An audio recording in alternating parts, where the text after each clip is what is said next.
அன்புக்குரிய சகோதர சகோதரிகள் அனைவருக்கும் கிறிஸ்துவுக்குள்ளான அன்பின் வாழ்த்துக்களை முதலாவது தெரிவித்துக் கொண்டு நம் வாழ்நாட்களில் ஒரு நாளை கூட்டி கொடுத்து அந்த நாளில் தேவனுடைய வார்த்தைகளை தியானிக்கவும் அதன் மகத்துவங்களை புரிந்து கொள்ளவும் தேவன் ஒரு வாய்ப்பை தந்திருக்காரு. அதனால் முதலாவது பிதாவாகிய தேவனுக்கும் கிறிஸ்துவுக்கும் என்ன பண்ணலான்னா நன்றியை தெரிவிச்சுட்டு இந்த நாளுக்குள்ள பாடத்துக்குள்ளே நம்ம கடந்து போகலாம். நம்ம பாடத்தை பார்க்குறதுக்கு முன்னாடி இன்றைக்கி ஒரு டிஃப்ரென்ஸ் இருக்குது. என்னென்னு பார்த்தீங்கன்னா பிபிடி இல்லை, அதனால் அவங்களோட ஃபுல் ஃபோக்கஸுமே எங்கே தான் இருக்குன்னா என்னை பார்த்தபடியே இருக்கும். அதனால் எந்த வகையிலையும் தூக்கம் அப்படின்ற ஒரு விஷயம் என்ன ஆகாதுன்னு பார்த்தீங்கன்னா அவங்க யாருக்கும் வராது அப்படின்ற ஒரு நம்பிக்கையோடு இன்றைக்கி என்ன பண்ணலாம் அப்படின்னா பாடத்துக்குள்ளே போகலாம். போகிறதுக்கு முன்னாடி போன மாதம் என்ன பாடம் பார்த்தோம்? அது போன மாதம் பார்த்தோமா?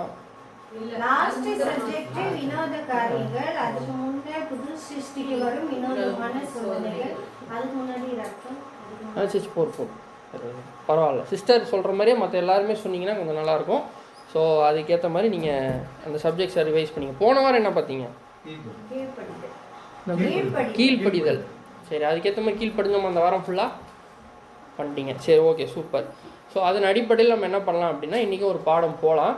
இன்றைக்கி பாடம் முழுக்க முழுக்க வேதத்தில் இருக்கிற ஒரு சாப்டரை பேஸ் பண்ணி தான் இருக்கும். சரிங்களா? ஸோ அது கொஞ்சம் நுணுக்கம், கணக்கு இதெல்லாம் சம்மந்தப்பட்ட விஷயமா இருக்கிறதுனால உங்களோட கூர்ந்த கவனிப்பு அதில் இல்லை அப்படின்னா கணக்கு என்ன ஆயிரும்னு பார்த்தீங்கன்னா தவறாக போயிடும். ஏன்னா நான் கேள்வி கேட்பேன், அப்போ அந்த வசனத்தை நம்ம கூர்ந்து கவனிக்கலாம், நம்ம என்ன பண்ண முடியாதுன்னு பார்த்தீங்கன்னா அந்த கணக்கை சரியாக புரிஞ்சுக்கணும். சிம்பிள் தான், ஆனால் அதில் ரொம்ப டீட்டெயில்டாக தேவனுடைய திட்டம் அதில் இருக்கிறதுனால நம்ம என்ன பண்ணுறோன்னா அதை பார்க்குறோம்.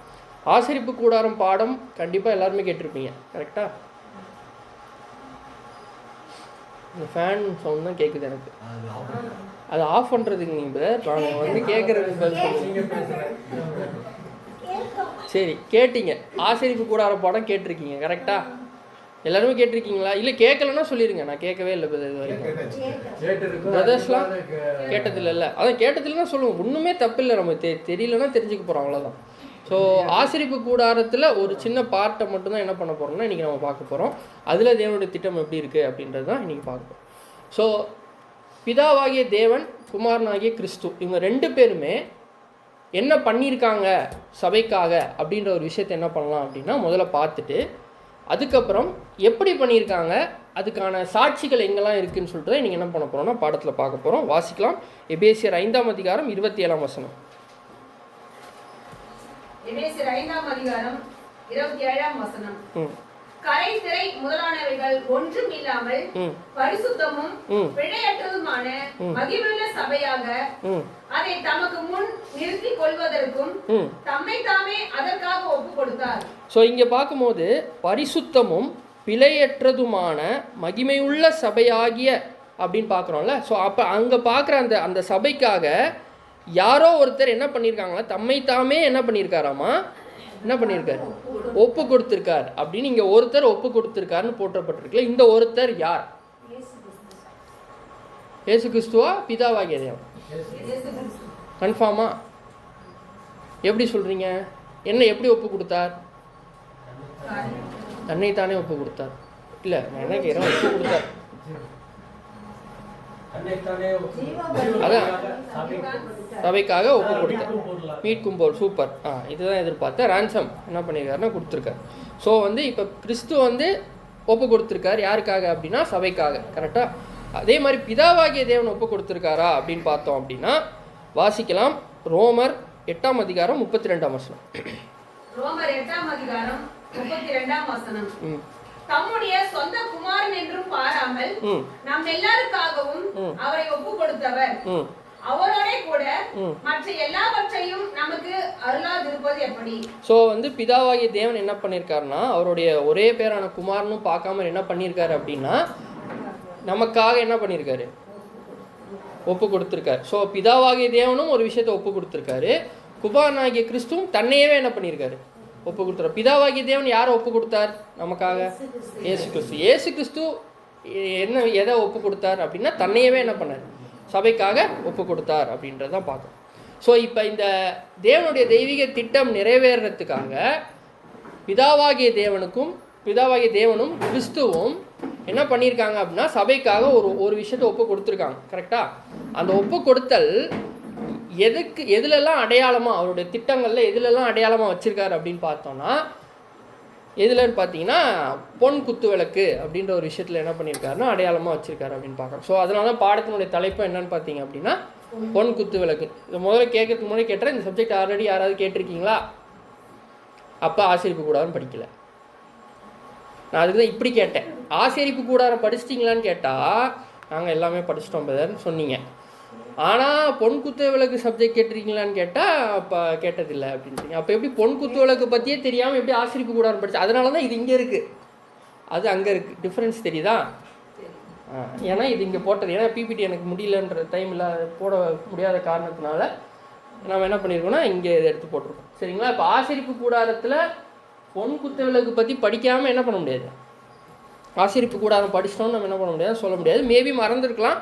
நம்ம என்ன பண்ணலாம் அப்படின்னா இன்றைக்கி அதை வந்து நினைவுபடுத்திக்கலாம். அதில் என்ன தேவனுடைய திட்டம் இருக்குது, அதில் பிதாவாகிய தேவனும் குமாரனாகிய கிறிஸ்துவும் எப்படி அதை நிறைவேற்றினாங்க, நம்மக்கிட்ட என்ன எதிர்பார்க்கப்படுதுன்றதையும் என்ன பண்ணலாம் அப்படின்னா இந்த பொன் குத்து விளக்கு அப்படின்ற அந்த விஷயத்தில் பார்க்குறோம். அது நிறைய இடத்துல பார்த்துருப்பீங்க கரெக்டாக. ஆனால் அதில் எவ்வளோ பெரிய ஆவிக்குரிய அர்த்தம் இருக்குது அப்படின்றது நமக்கு என்ன ஆகிறதில்ல அப்படின்னா பல்வேறு தருணங்களில் புரியறதில்லை. நம்ம பார்க்குறது வெறும் குத்து விளக்கு இல்லை, என்ன குத்து விளக்கு, பொன் குத்து விளக்கு. குத்து விளக்குகளா இல்லை குத்து விளக்கா? ஒரு குத்து விளக்கு, பொன் குத்து விளக்கை பற்றி தான் என்ன பண்ணுறோம் அப்படின்னா பார்க்குறோம். ஸோ இது வந்து ஆசிரியப்பு கூடாரத்தில் இருக்குது அப்படின்றதும் நமக்கு தெரியுது. ஸோ ஆசிரியப்பு கூடாரத்தில் இருக்கிறதுக்கும் நமக்கும் என்ன சம்மந்தம்? சரி, ஃபஸ்ட்டு ஆசிரியப்பு கூடாரம், ஆசிரியப்பு கூடாரத்துக்கும் நமக்கு என்ன சம்மந்தம்? அவங்க ஏதோ ஒரு கூடாரம், பரிசுத்த ஸ்தலத்தில் இருக்கோமா?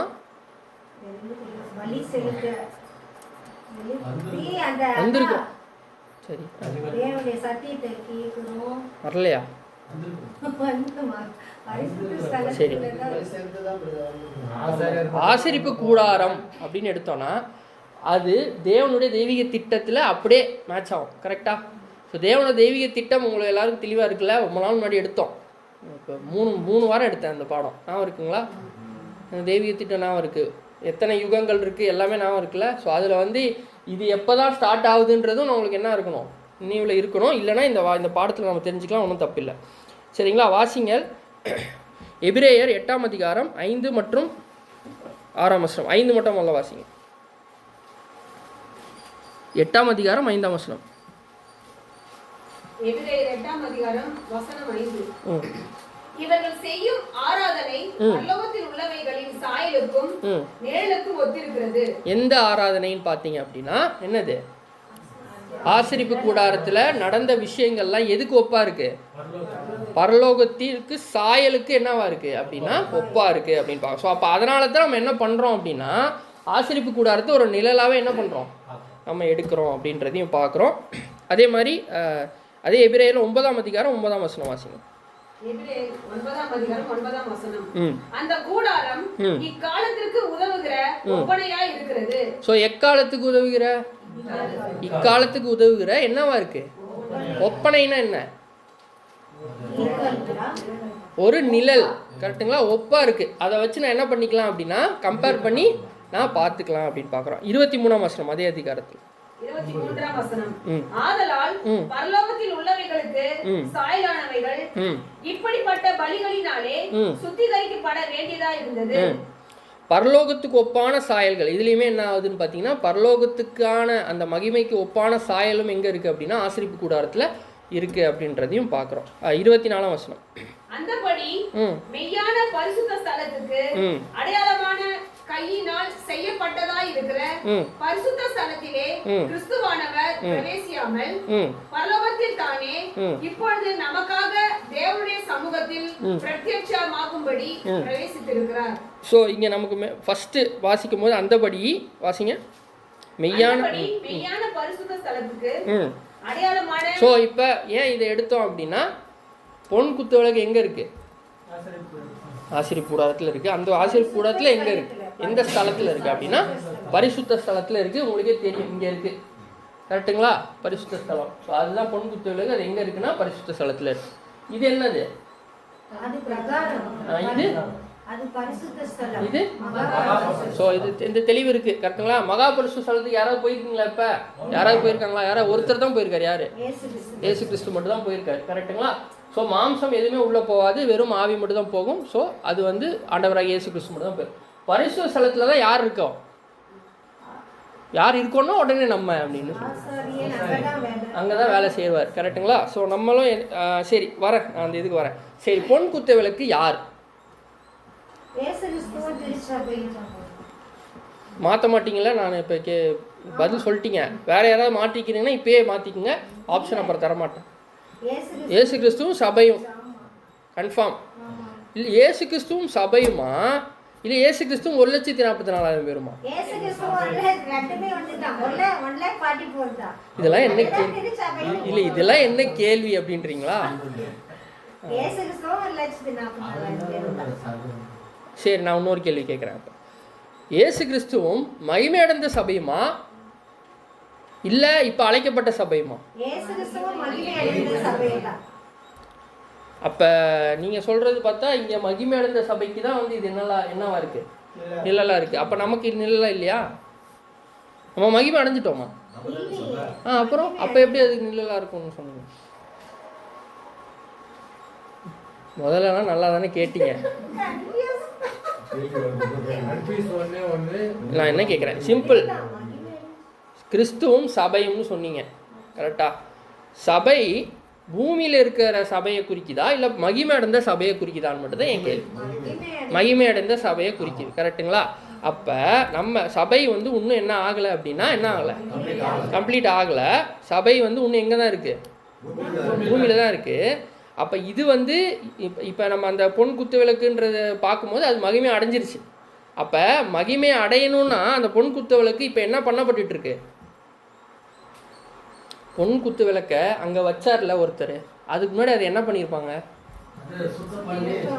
ஓ, அது அப்படியே பொன் குத்து விளக்கு அப்படின்னா வந்துருச்சா?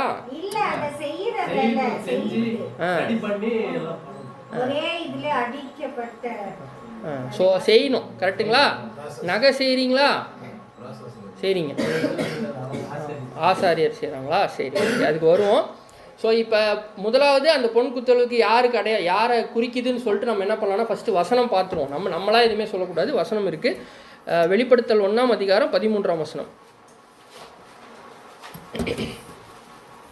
வெளிப்படுத்தல் 1ஆம் அதிகாரம் 13ஆம் வசனம். அந்த 7 குத்து விளக்குகளின் மத்தியிலே நிலையங்கி தரித்து மார்பருகே பொற்கச்சை கட்டியிருந்த மனுஷகுமாரனுக்கு ஒப்பானவரையும் கண்டேன். ஸோ அப்போ நடுவில் நிற்கிறது யார்? அங்கே அவர் இதை பார்க்குற காட்சி யார் பார்க்குறா? யோவான் பார்க்குறார். ஸோ இது வந்து ஆண்டவராகிய இயேசு கிறிஸ்து மகிமை அடைஞ்சு நிற்கிற ஒரு பொசிஷனில் நடுவில் நிற்கிறது யாருன்னு பார்த்தீங்கன்னா மனுஷகுமாருக்கு ஒப்பாக ஆண்டவராகிய இயேசு கிறிஸ்துவை பார்க்குறார். அடுத்தது 20ஆம் வசனம். 20ஆம் வசனம்.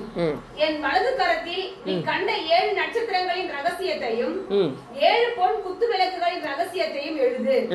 அந்த 7 நட்சத்திரங்களும் 7 சபைகளின் தூதர்களாம். நீ கண்ட 7 குத்து விளக்குகளும் 7 சபைகளாம்.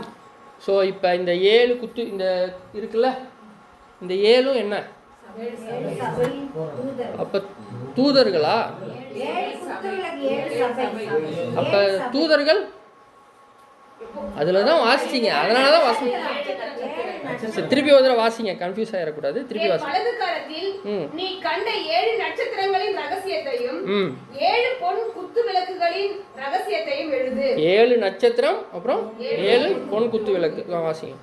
அந்த 7 நட்சத்திரங்களும் 7 சபைகளின் தூதர்களாம். ஸோ 7 நட்சத்திரமும் சபைகளின் தூதர்கள்.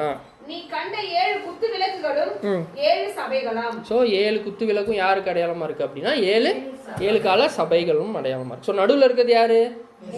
இயேசு கிறிஸ்து. 7 சபை, கரெக்டுங்களா? ஸோ அதை மட்டும் மைண்டில் வச்சுக்கோங்க. ஸோ இப்போ நான் ஃபஸ்ட்டு கேட்ட மாதிரியே சபை அப்படின்னு எடுத்தோன்னா அந்த பொன் குத்து விளக்கில் இருக்கிறது வந்து வெறும் சபையா இல்லை மகிமை அடைந்த சபையா? பூரணம் அடைந்த சபையான்னு பார்த்தோன்னா மகிமை அடைந்த சபை, கரெக்டுங்களா? ஸோ இப்போ இவர் பார்க்கறதுமே மகிமை அடைந்த சபை தான் பார்க்குறாரு, புரியுங்களா? அழைக்கப்பட்டவர்களை அவர் என்ன பண்ணல, பார்க்கல. அழைத்து தெரிந்து கொள்ளப்பட்டு அப்புறம் உண்மை உள்ள ஓடி முடிச்சதுக்கப்புறம் அவங்க தான் சபை. ஆக்சுவலாக வேற யாரும் என்ன இல்லை, சபையே கிடையாது. சபைன்னு எடுத்தோம்னாலே மகிமை அடைந்தவங்க மட்டும் தான் சபை.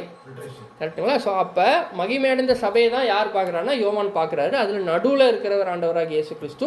அதுக்கப்புறம் 7 கால சபைகளும் அந்த ஒவ்வொரு குத்துவிளக்கு அப்படின்னு அந்த ஒவ்வொரு பிரான்ச்சும் பார்க்குறோம். சரிங்களா?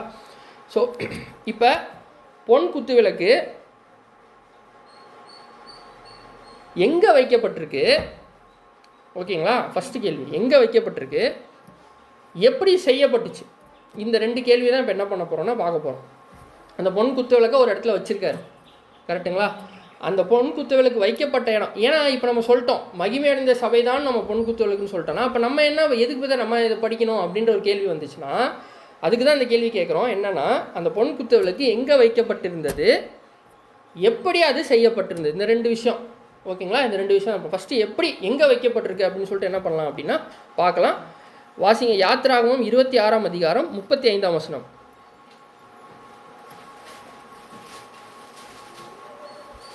ஃபுல்லாக யாத்திராகமம் தான் வரும். 25, 26 அந்த சாப்டருக்குள்ளே இருங்க, அப்போ தான் இங்கே ஈஸியாக இருக்கும்.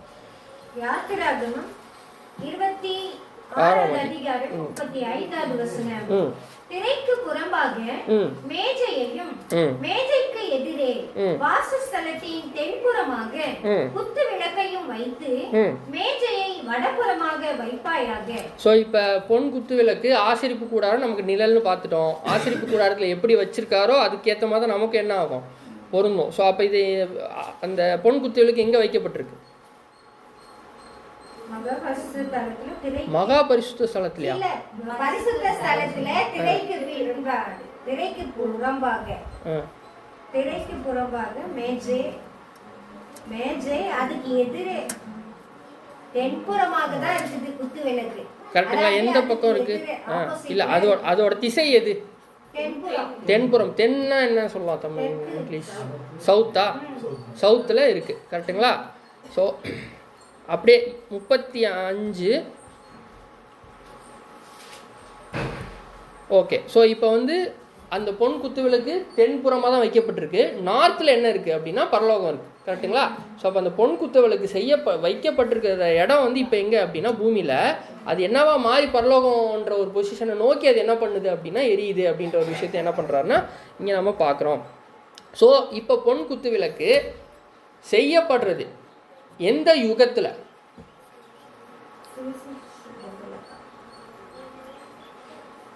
அதாவது என் முகத்தில் ஏதாவது இருக்குது, ஏதாவது எக்ஸ்பிரஷன் சுவிசேஷ யுகத்தில் தானா?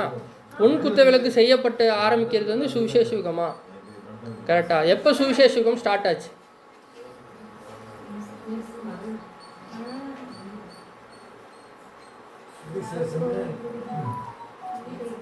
இல்லை சுவிசேஷ யுகம் ஸ்டார்ட் ஆச்சு. ஓகே.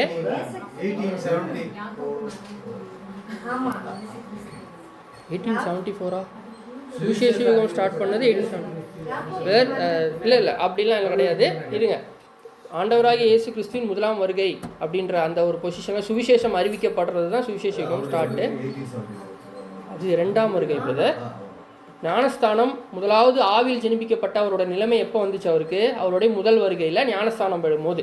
கரெக்டுங்களா? அப்போ தான் ஆவியின் சரீரம் அவருக்கு, ஆவியின் ஜீவியாக அவர் வந்து என்னன்னா ஒரு கரு உருவாகி அவர் என்ன பண்ணுறாரு அப்படின்னா அவருடைய பலியின் ஜீவித்தை முடித்து சிலுவையில் மரணம் பரிந்தும் உண்மை உள்ளவராக இருந்ததுக்கப்புறம் ஆவின் சரீரம் கொடுக்கப்பட்டு அவர் என்ன பண்ணுறாரு அப்படின்னா முதலாவது ஆவின் சரீரம் பெற்ற புதிய சிருஷ்டியாக ஆகிறார்.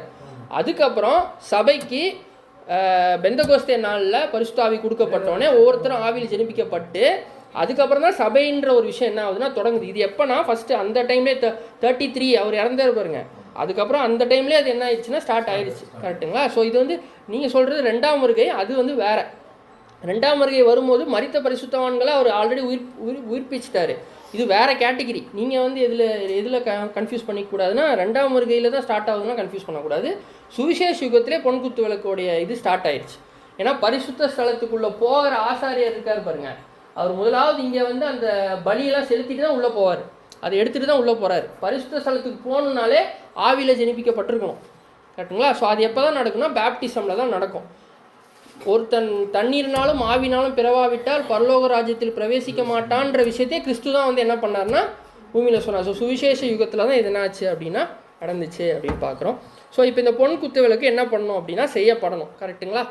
இது செய்யப்படுற ப்ராசஸில் தான் இப்போ என்ன பண்ணிகிட்டு இருக்கோம் அப்படின்னா இருக்கும். அந்த பொன் குத்து விளக்கை என்ன பண்ணிகிட்டு இருக்காங்க அப்படின்னா செஞ்சிட்டு இருக்காங்க அப்படின்னு பார்க்கும்.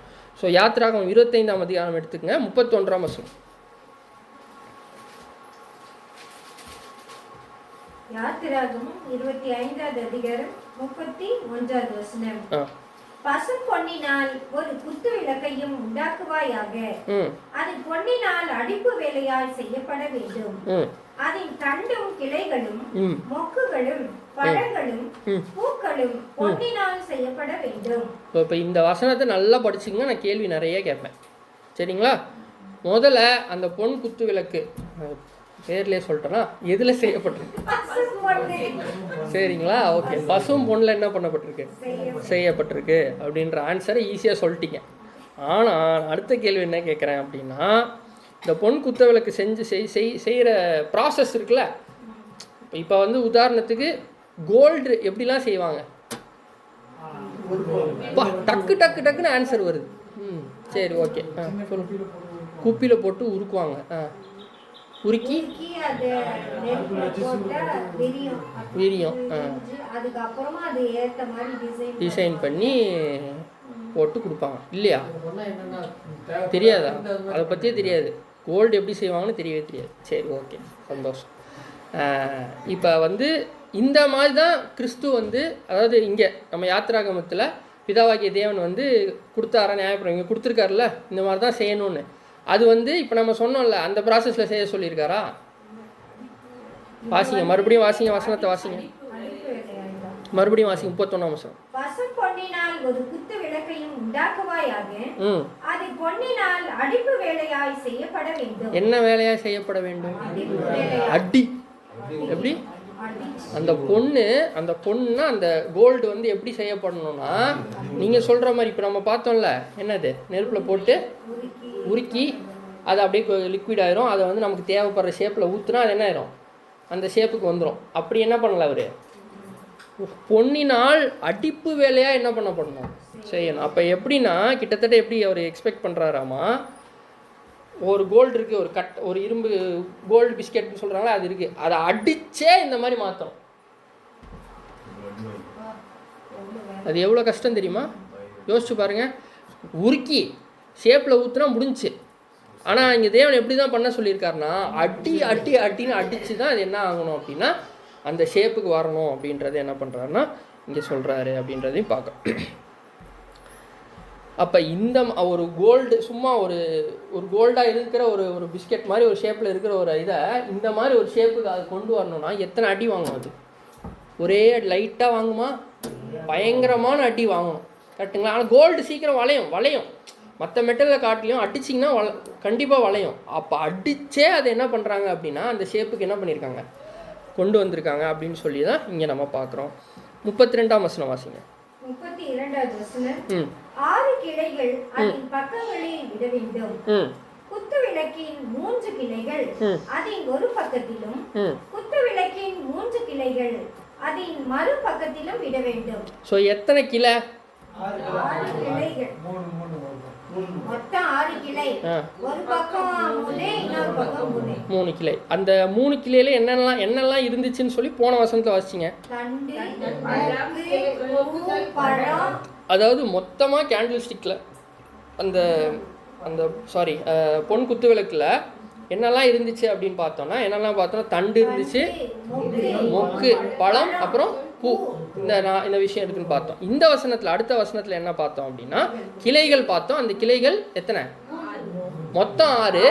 இதில் ஒரு பக்கம் இன்னொரு பக்கம் 3 அப்படின்றதையும் நம்ம என்ன பண்ணோம்னா இங்கே பார்த்தோம். அப்போ நடுவில் இருக்கிறது என்னது? அது அடுத்த வசனம்.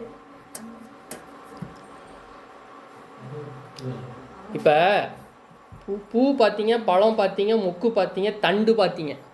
கரெக்டுங்களா? கிளைகள் 3 கிளை இந்த பக்கம், 3 கிளை அந்த பக்கம்னு பார்த்தீங்க. நடுவில் இருக்கிறது அப்போ என்ன?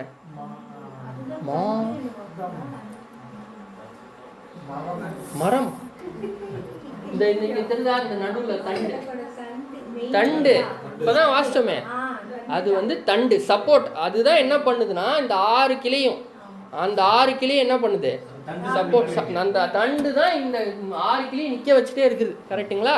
ஸோ இப்போ இப்போ தண்டு அங்கே பார்த்துட்டோம் கரெக்டுங்களா. இப்போ பழம், மொக்கு, காய் இந்த 3 விஷயத்தை என்ன பண்ணுவோம்னா பார்ப்போம். கிளைகள் எத்தனை? 6 கிளை. அந்த பக்கம் எத்தனை கிளை? இந்த பக்கம். சரிங்களா. தண்டு வந்து சைடில் இருக்கும் கரெக்டா. சரி ஓகே. மாற்றி கேட்டால் அது பதில் வரும், வேற ஒன்றும் இல்லை. சரி 33ஆம் வசனம். 33வது வசனம். ஒவ்வொரு கிளையிலே வாதுமை கொட்டைக்கு ஒப்பான 3 மொக்குகளும் ஒரு பழமும் ஒரு பூவும் இருப்பதாக. ஸோ இப்போ கிளைகள் எத்தனைன்னு பார்த்தோம்? அதில் ஒரு கிளையிலையும் எத்தனை வாதுமை கொட்டைகள் இருக்கு, ஒப்பான முக்குகள் இருக்கு? 3 வாதுமை கொட்டைக்கு ஒப்பான 3 மொக்குகள். 3 மொக்கு இருக்கு. எத்தனை பூ இருக்கு? ஒரு பழம், ஒரு பூ, 3 மொக்கு. ஒரு பழம், 3 பூ, ஒரு மொக்கு கரெக்டா. ஒரு பழம், ஒரு பூ, 3 மொக்கு. இங்கே மட்டும்தான் சத்தம் வருது எனக்கு. அங்கே பிரதர் சைட்லேருந்து எந்த சத்தமும் வரல. பிரதர் ஏதோ நீங்கள் சொல்லுங்கள் பிரதர் நீங்கள் அப்படின்ற மாதிரி இருக்கு ரியாக்ஷன். பேசக்கூடாதா? சரி இப்போ யாருமே பேசாதீங்க, பிரதர் பேசுவார். எத்தனை மொக்கு இருக்கு பிரதர்? இல்லை அப்படி இல்லை, நீங்கள் யார் வேணாலும் பதில் சொல்லலாம். நீங்கள் சொல்லுங்கள் எத்தனை மொக்கு இருக்கு? 3 மொக்கு இருக்கு. எத்தனை பழம் இருக்கு? ஒரு பழம். ஒரு பழம் இருக்கா? எத்தனை காய் இருக்கு? 3 காய் இருக்குது கரெக்டா. அவ்வளோதான், தலையாட்டிட்டீங்க. அப்போ நான் என்ன சொல்கிறேனோ அது தலையாட்டிகிட்டே இருந்துட்டா இது எப்படி? இது திருப்பி வாசிங்க வசனத்தை. 33ஆம் வசனம். ஒவ்வொரு கிளையிலே வாதுமை கொட்டைக்கு ஒப்பான 3 மொக்குகளும் ஒரு பழமும் ஒரு பூவும் இருப்பதாக. இப்போ கேட்குறேன், எத்தனை பூ இருக்கு? எத்தனை காய் இருக்கு? எத்தனை மொக்கு இருக்கு?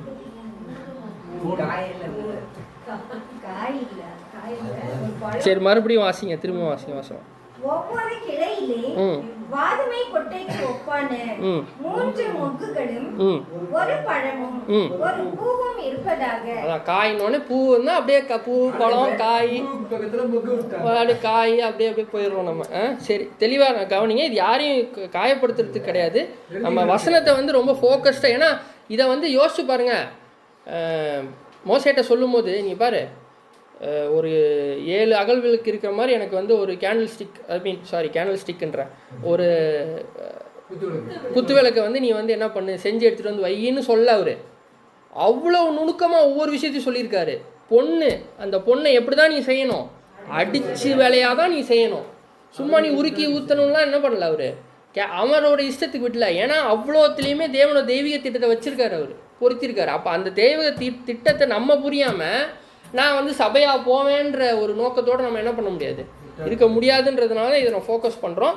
ஸோ இதை வந்து அண்டர்ஸ்டாண்ட் பண்ணிக்கங்க. ஸோ 3 மொக்கு, ஒரு பழம், ஒரு பூ, சரிங்களா இருக்குது. அப்படியே கண்டினியூ பண்ணுங்க. 34வது வசனம். இல்ல அதுலயே விளக்கிலிருந்து புறப்படும் 6 கிளைகளிலும் அப்படியே இருக்க வேண்டும். ஸோ இப்போ 6 கிளையிலுமே என்ன இருக்கு அப்படின்னா அதே மாதிரி இருக்கு. ஸோ அப்போ எத்தனை முக்கு இருக்கு? மொத்த கிளையிலையும் எத்தனை முக்கு இருக்கு?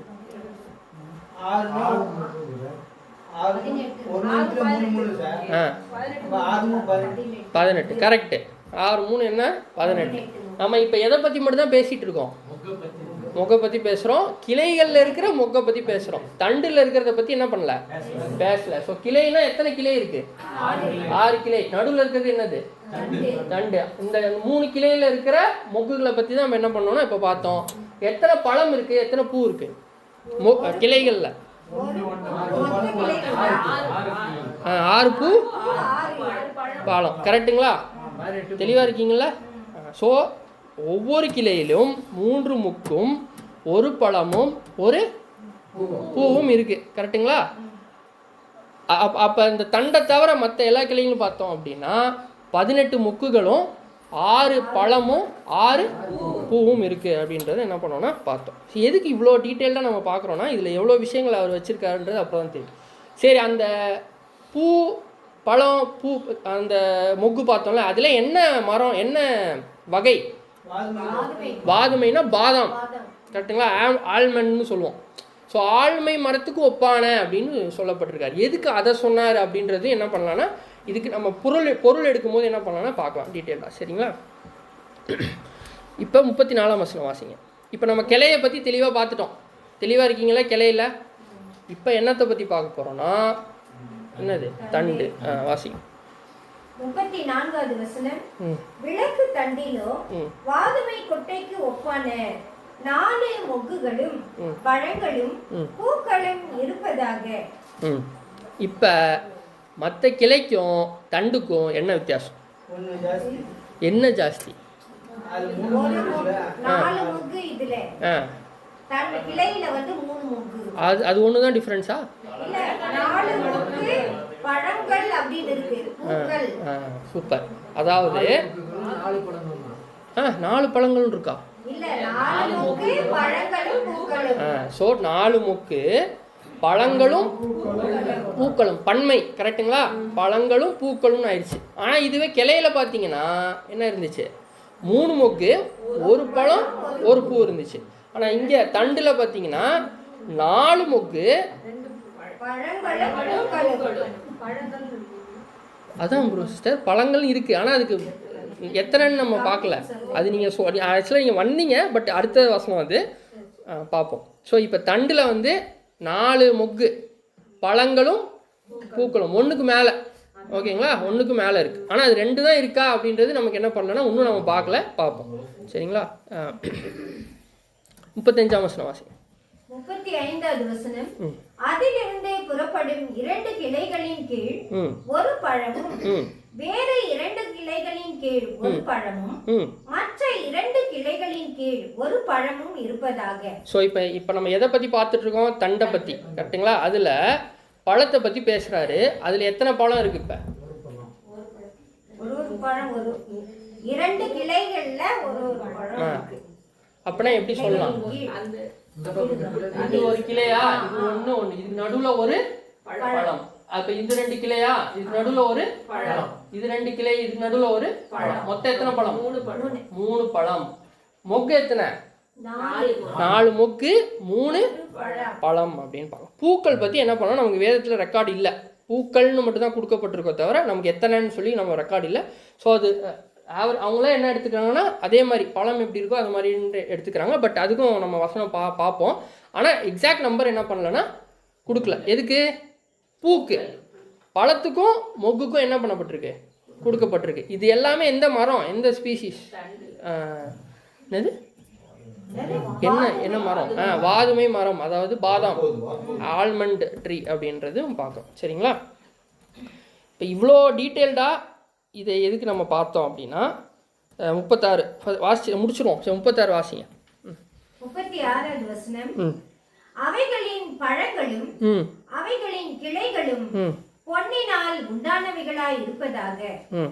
அவையெல்லாம் தகடாய் அடித்த பசும் பொன்னினால் செய்யப்பட்ட ஒரே வேலையாய் இருக்க வேண்டும். அப்போ ஒட்ட வைக்கிறது இல்லை, ஒரே வேலை. யோசிச்சு பாருங்க.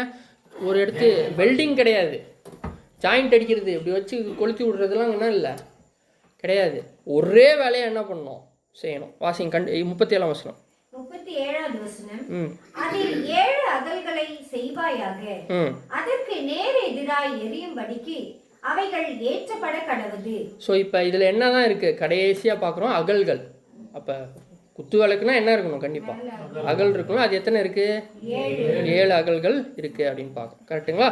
ஸோ இப்போ நமக்கு என்ன தெரிஞ்சிருச்சு அப்படின்னா, ஒரு பொன் குத்து விளக்கில் என்னென்னலாம் வேலைப்பாடுகள் இருக்குது அப்படின்றத நம்ம பார்த்துட்டோம். ஸோ ஃபஸ்ட்டு ஒரு ரீகால் பண்ணிடலாம். இது எதனால் செய்யப்பட்டிருக்கு? என்ன மெட்டீரியல்? பசும் பொன். கரெக்டுங்களா? எத்தனை கிளை? எத்தனை தண்டு? தண்டுக்கு ரைட் சைடில் எத்தனை கிளை, லெஃப்ட் சைடில் எத்தனை கிளை? 3. ஒவ்வொரு கிளையிலும் எத்தனை மொக்குகள் உள்ளன? எத்தனை பழங்கள் உள்ளன?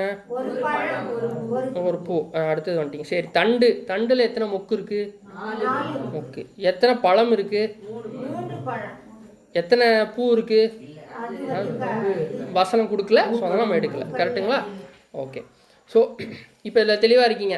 இது செய்யப்படும் வேலைப்பாடு எப்படி இருக்கணும்? ஒரே அடியில் அடித்து என்ன பண்ணால் செய்யணும். கரெக்டுங்களா? எந்த ஒட்ட வைக்கிறதோ வெல்டிங்கோ ஜாயிண்டிங்கோ என்ன பண்ண முடியாது, நம்ம அதில் போட முடியாது அப்படின்றதையும் பார்க்குறோம். இப்போ அடுத்தது 38ஆம் வசனம். இப்போ இதை செய்கிறாங்கல்ல, செஞ்சு இந்த எடுத்துகிட்டு வந்து வச்சுட்டாங்க, எரிஞ்சிருமா? ஏன் எரியாது? எண்ணெய் இருக்கணும், திரி இருக்கணும். கரெக்டுங்களா? ஸோ எண்ணெய் இருக்கணும், அப்புறம் திரி இருக்கணும். அந்த திரியை என்ன பண்ணணும்? பற்ற வைக்கணுமா? சரி, ஓகே, பற்ற வைக்கிறீங்க. அதில் வந்து என்ன ஆகும்? மேலே எரிஞ்சதுக்கப்புறம் அது இப்போ நீங்கள் அப்படியே விட்டிங்கன்னா திரி இதாகாது, ஊறாது. கட் பண்ணி அப்பப்போ என்ன பண்ணணும்? விட்டாதான் அந்த கேப்லரி எஃபெக்ட்னுவாங்க, அந்த ஆயில் வந்து மேலே வரைக்கும் போய் என்ன ஆகும்? அது எரியும். அந்த இதை கட் பண்ணணும். கரெக்டுங்களா? ஸோ வாங்க 38ஆம் வசனம் வாசிங்க. 38ஆவது வசனம். அதின் கத்தரிகளும் சாம்பல் பாத்திரங்களும் பசும் பொன்னினால் செய்யப்படுவதாக. தேவன் எப்படி பண்ணியிருக்காரு பாருங்க. சரி, பொன் குத்து விளக்க பொண்ணுல செய்ய சொன்னார், ஓகே. அதில் இருக்க கத்திரிக்கோள் கூட, அதை கட் பண்ணுற கத்திரிக்கோள் கூட அந்த தூசி, அந்த பிளாக் கலரில் மேலே வருது பார்த்தீங்களா திரியில், அதை எடுத்து போடுற அந்த ட்ரே இருக்குல்ல, இந்த ட்ரே அது என்ன போட்டிருக்கு? அதில் சாம்பல் பாத்திரம். அந்த சாம்பல் வருது பாருங்க, அந்த சாம்பலை பிடிக்கிற ட்ரே கூட இதில் தான் செய்யப்பட்டிருக்கு, பசும் பொண்ணில் தான் செய்யப்பட்டிருக்கு அப்படின்னு பார்க்குறோம். ஸோ இதுலேயே ரொம்ப ஆச்சரியமாக இருக்குது பாருங்க, எவ்வளோ டீட்டெயில்டாக நுணுக்கமாக இப்படி தான் நீங்கள் செய்யணும்னு சொல்லி என்ன பண்ணியிருக்காருன்னா கொடுத்துருக்காரு அப்படின்றது பார்க்குறோம். 39ஆம் வசனம். 39வது வசனம். அதையும் அதற்குரிய பனிமுட்டுகள் யாவையும் ஒரு தாலந்து பசும் பொன்னினால் பண்ண வேண்டும்.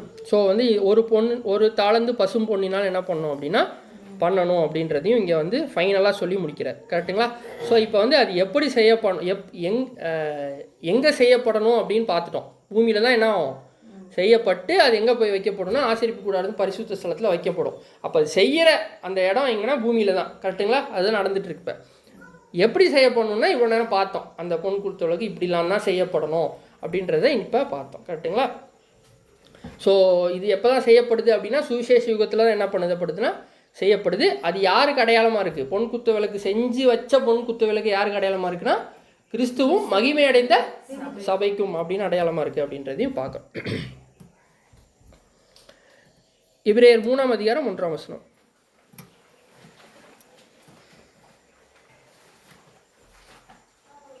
எபிரேயர் 3ஆம் அதிகாரம் 1ஆம் வசனம். இப்படி இருக்க பரம அழைப்புக்கு பங்குள்ளவர்களாகிய பரிசுத்த சகோதரரே, நாம் அறிக்கை பண்ணுகிற அப்போஸ்தலரும் பிரதான ஆசாரியருமாய் இருக்கிற கிறிஸ்து இயேசுவை கவனித்து பாருங்கள். ஸோ இதை எதுக்கு இந்த வசனம் வாசித்தோம் அப்படின்னா, அந்த 6 பிரான்ச்சஸ் இருக்குல்ல, கிளைகள், அந்த 6 கிளையும் முதல்ல எரியணும்னா என்ன தேவை? எண்ணெய் அதில் ஊற்றினா எரிஞ்சிருமா? திரி வச்சா எரிஞ்சிருமா? நெருப்பொட்டி வேணுமா? எண்ணெய் எங்கேருந்து வருது? இந்த தண்டு இல்ல, இது மட்டும் இருக்கு. ஒலிவ எண்ணெய்லாம் இங்க போடல பிரதர், இருக்கிற வசனத்தை மட்டும் தான் பாக்குறோம். ஸோ இப்போ இது இந்த தண்டு இல்லை அப்படின்னா என்ன பண்ணலாம்? இதுக்கு என்ன இருக்கும்? இது எரியுமா? அப்ப தண்டு தான் ஃபர்ஸ்ட் என்ன ரொம்ப முக்கியம். சப்போர்ட்டுமே இதுதான். இந்த தண்டு இல்லாம இந்த 6 கிளைகளால என்ன பண்ண முடியாது? செயல்படவே முடியாது, நிற்கவும் முடியாது. இப்போ குத்து விளக்கே கிடையாது. கரெக்டா? இந்த தண்டு தான் மெயின். அப்போ இந்த தண்டு யாராக இருக்கும்? டக்குன்னு சொல்லிட்டீங்க. இது ஒரு பதில் மட்டும் டக்குன்னு வந்துடும். யார்? மாண்டவராகிய இயேசு கிறிஸ்து. கரெக்ட். Okay brother. அதான் இப்போ நடுவில் இருக்கிற அந்த தண்டு யார் அப்படின்னா மாண்டவராகிய இயேசு கிறிஸ்து. ஸோ இதில் எத்தனை மொக்கு இருந்துச்சு? எத்தனை பழம் இருந்துச்சு? எத்தனை காய் இருந்துச்சு? இல்லை. சரி, கவனமாக இருக்கீங்க. சரி, எத்தனை பூ இருந்துச்சு? கணக்கு கொடுக்கல. சரி, இதில் வந்து ஜாயிண்டிங், வெல்டிங், கட்டிங், ட்ரிம்மிங் இதெல்லாம் எதுவும் பண்ணல. ஒரே வேலைப்பாடாக செய்யப்பட்டிருக்கு அப்படின்றதையும் பார்க்கும். ஏன் இயேசு கிறிஸ்து இல்லை கோல்டை வந்து இப்படி செஞ்சுருக்கலாம்ல? ஜென்ரலாக யோசிங்க, ஏன் வந்து இவ்வளோ நுணுக்கமாக செய்யணும்? ஏன் வந்து அதை வந்து நம்ம ஆர்னமெண்ட்ஸ்லாம் செஞ்சு போடுறோம்ல கோல்டு? இல்லை நான் என்ன கேட்குறேன், சிம்பிளாக அந்த பரிசுத்த ஸ்தலத்தெலாம் விட்டுருங்க, ஜென்ரலாக வாங்க, காமன் நாலேஜில் கேட்குறேன். இந்த பொருளை, இந்த பொன் குத்து ஒரு பொன் கொடுத்துட்டேன் பிரதர் உங்கள்கிட்ட, இந்த ஷேப்பில் இருக்குது, ஒரு கோல்டு பிஸ்கெட் மாதிரி இருக்குன்னு வச்சுங்க, இதை உங்கள் கையில் கொடுத்துட்டு எனக்கு இதில் ஒரு பொன் குத்து விளக்கு செய், ஆனால் அந்த பொன் குத்து விளக்கை நீ அடித்து தான் செய்யணும்னு நான் ஏன் சொல்கிறேன்? எதனால் அது வந்து நார்மலாக நம்ம ஜுவல்லரி மாதிரி ஏன் செய்ய வேணாம்னு சொல்கிறோம்? ஏன் சொல்லியிருப்பாரு அப்படின்னு கேட்குறேன். யோசிங்க, சும்மா சிம்பிளாக தான் இருக்கும். சொல்லுங்கள் தாராளமாக சொல்லுங்கள். அந்த மாதிரி தான் செய்யணும்னா அது இயேசு கிறிஸ்துக்கு அடையாளமா? இயேசு கிறிஸ்துக்கு அடையாளமாக இருக்குது. ஓகே. அவரோட குணலட்சணத்துக்கு அடையாளமாக இருக்குது. ஓகே, ஒரு ஹாஃப் ஆஃப் த இது. நான் என்ன கேட்குறேன், அதை செய்கிற விதம் வந்து ஈஸியாக செஞ்சுருக்கலாம். எப்படின்னா ஒரு குப்பியில் அப்படி தானே பண்ணுவாங்க, க்ரூசிபிள்னு சொல்லுவாங்க. அதை இதை போட்டு அதில் ஹீட் பண்ணுவாங்க. கரெக்டாக ஹீட் பண்ண அதை ஹீட் பண்ணி இதாயிரும். என்ன ஆயிரும்? லிக்விட் ஆயிரும். அதை எடுத்து ஒரு அச்சு வச்சுருப்பாங்க. கரெக்டாக அச்சு ஷேப்பில் ஏதாவது இருக்கும், அதில் ஊற்றுறாங்க. இப்போ ஒரு பைப் ஷேப்பில் ஒரு அச்சு இருக்குது, அதில் வந்து அந்த கோல்டை ஊற்றுனா பைப் ஆயிரும்ல. ஆனோடனே அந்த பைப் ஒரு 6 பைப் அது மாதிரி செஞ்சுட்டு எடுத்துகிட்டு போய் வச்சு அங்கே ஒரு 10 வச்சா என்ன ஆகும்? ஒட்டிக்கும். ஏன் இதை பண்ணாமல் ஒரு அடிப்பு வேலையாகவே செய்ய சொன்னார் பசும் பொண்ணை? பிரதர் கிட்ட வராரு.